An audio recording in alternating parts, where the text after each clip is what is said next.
I invest in a pretty significant carry-on book bag. This is not your standard book bag that might hold a laptop and a book and a journal. This thing is hardcore. It's called a Jetpack. They've got all sorts of different sizes, but they're built for DJs. I have no official relationship with Jetpack. I'm not sponsored, anything like that. I just like these bags.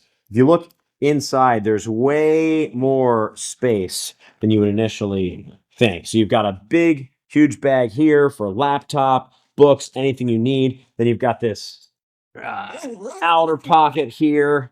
I always throw in, look at that.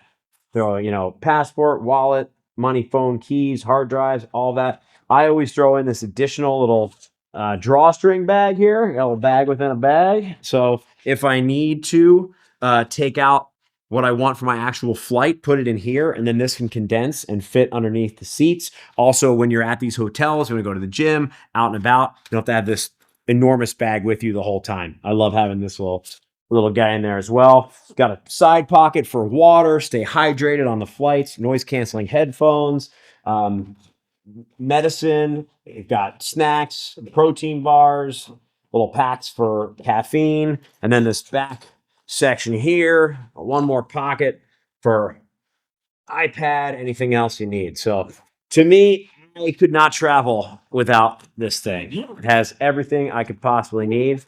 I would recommend getting one of these or something similar.